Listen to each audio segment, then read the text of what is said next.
At para sa ating mga balita, mga missiles ng Japan itinutok sa North Korea at banta ni Donald Trump sa Yemen. Buburahin daw sila sa mapa. Pero bago natin umpisahan ang ating mga balita, mangyari po lamang na i-like ang video ito para sa patuloy na paghahatid natin ng ating mga updates mula sa loob at labas ng bansa. Malaking tulong po ang inyong like para sa aming mga content creator.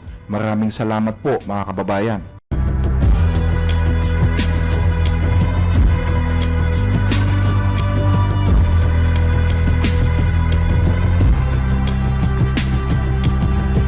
Kahapon ay kinundena ng North Korea ang plano ng Japan na maglagay ng mga unit ng long-range missiles na may kakayahang umatake sa North Korea.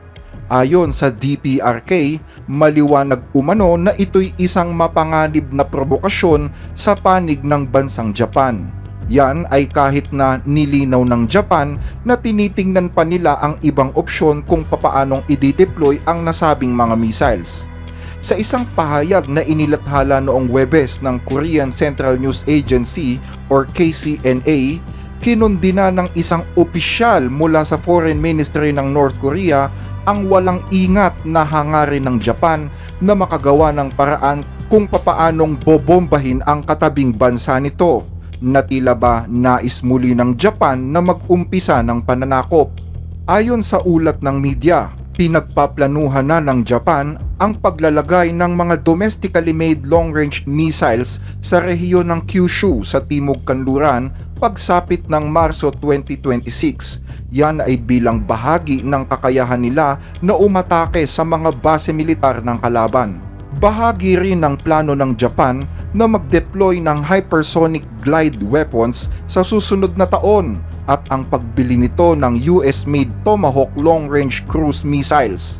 Nagbabala ang North Korea na ang hakbang ng Japan ay posibleng maging dahilan para maging target sila ng mga di umano'y matitinong bansa na nakapalibot sa kanila. Gayunman, itinanggi ng Japan ang mga ulat na ito at nilinaw ni Defense Minister Jen Nakatani na patuloy pang sinusuri ng gobyerno ng Japan ang mga posibleng lugar kung saan pwede ilagay ang mga missiles. Kinumpirma rin ni Nakatani ang pagbili ng Japan ng Tomahawk cruise missiles mula sa US. Uumpisang i-install ito sa fiscal year ng 2025. Ang unang deployment ng mga missiles ay ipipwesto sa isang Aegis destroyer ng Japan Maritime Self-Defense Force na may pangalang JS Chokai or DDG-176 bago unti-unting ipamahagi ang iba pang mga missile sa iba pang bahagi ng fleet. Ayon sa ulat ng KCNA, unti-unti nang nagiging totoo ngayon ang mga balibalita na may kakayahan talaga ang Japan para magsagawa ng mga preemptive strike gaya ng isinasaad sa revised national security strategy nito noong 2022. Dagdag pa rito, sinabi ng North Korea na ang Japan na matagal nang nagpapanggap na isang mapayapang bansa ay nagpapakilala na ngayon ng tunay nitong ambisyong militar. At dahil sa mga pangyayaring ito, malinaw daw na ipinapakita na ang ginagawa ng North Korea na pagpapalakas ng puwersa nito ay isang mahalagang bagay para pigilan ang mga provokasyon ng mga kalabang bansa at mapanatili ang strategic balance at katatagan sa rehiyon.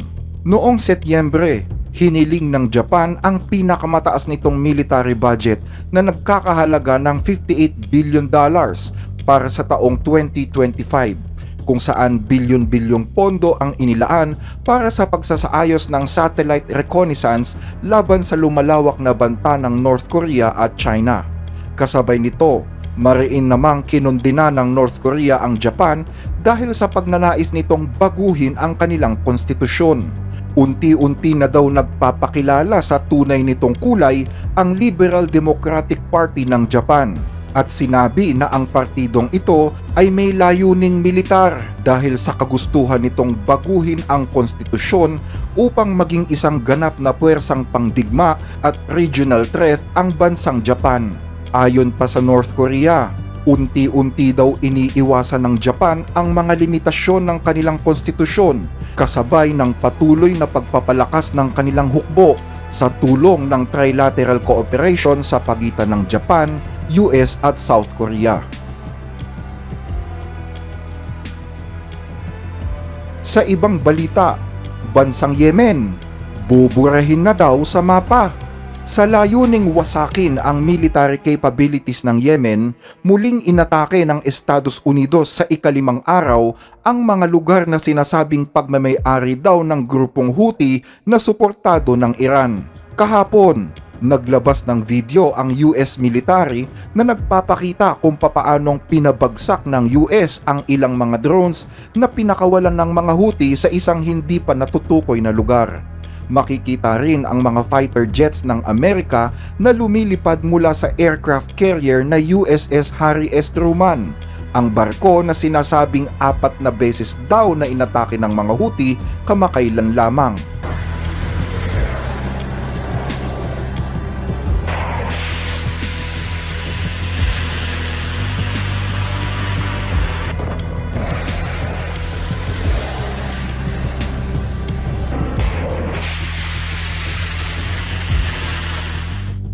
Bukod dito, inatake rin ng mga eroplanong pandigma ng Amerika ang mga target sa kabisera ng Yemen na Sanaa, kung saan napaulat na may ilang mga taong nasugatan. Sa footage na kuha kagabi, makikita pa ang apoy at usok na tumataas sa ere matapos tamaan ang isang lugar na pinaniniwala ang tirahan ng mga arms expert ng Houthi. Bukod sa lungsod ng Sanaa, damay rin sa mga bagong pag-atake ng Amerika ang lalawigan ng Al-Baida na kilalang lugar ng mga military facilities at imbaka ng armas ng mga Houthi. Kasama rin sa mga binomba ang bayan ng Sada, isang pangunahing kuta ng mga Houthi sa hilagang kanluran ng bansa. Bilang sagot naman sa mga pambobomba ng US, sinabi ng grupong Houthi na lumalaban lamang sila para tapatan ang mga pag-atake ng Amerika. Sa loob ng 5 magkakasunod na araw, patuloy at may buong pananagutan na gumaganti ang aming sandatahang lakas sa mga pagsalakay ng Amerika laban sa Yemen, ang lupain ng pananampalataya at karunungan. Sa mga nagdaang oras ay tinarget nila dito ang mga gusali ng mga sibilyan at mga pasilidad sa kabisera ng Sanaa at iba pang mga lalawigan. Samantala, muling nagbanta si Pangulong Donald Trump sa Iran tungkol sa pagbibigay nito ng armas sa mga rebelding Houthi. Nagbanta din ang Commander-in-Chief na mula ngayon, anumang paglala ng labanan ay magkakaroon ng mas matinding balik sa mga Houthi at nangako pa na ganap na buburahin ng Estados Unidos ang grupong ito sa ibabaw ng mundo. Nangako rin ang administrasyon ni Trump na ipagpapatuloy ang mga pag-atake hanggat hindi tumitigil ang mga Houthi sa kanilang mga opensiba sa Red Sea at sa Gulf of Aden na itinuturing na mahalagang ruta para sa pandaigdigang kalakalan. Bagamat hindi namin ito binubuksan sa publiko, tandaan ninyo na ang operasyong ito ay may malinaw na plano. May tiyak kaming mga layunin na gustong makamit, lalo na ang pag-target sa mga napiling lugar at mga strategy na sinusunod para matupad ang layunin ng ating Pangulo. Hindi ito basta simpleng pagsalakay sa militar, bawat pag-atake at bawat target ay may tiyak na dahilan at layunin. Samantala, iginiit naman ng mga Houthi na ipagpapatuloy nila ang pag-atake sa mga barko sa Red Sea bilang pakikiisa sa mga Palestinian sa Gaza, kung saan muling naglungsad ang Israel ng mga pag-atake matapos tumanggi ng Hamas na palayain ang natitirang mga bihag. Sa patuloy na pag-atake laban sa mga Houthi at sa nagpapatuloy na gera sa pagitan ng Israel at Hamas, nananatiling nasa bingit pa ng mas matinding kaguluhan ang gitnang silangan. Hanggang dito ang ating mga balita. Muli ay maraming salamat po sa inyong pakikinig. Pero bago natin umpisahan ang ating mga balita, mangyari po lamang na i-like ang video ito para sa patuloy na paghahatid natin ng ating mga updates mula sa loob at labas ng bansa. Malaking tulong po ang inyong like para sa aming mga content creator. Maraming salamat po mga kababayan.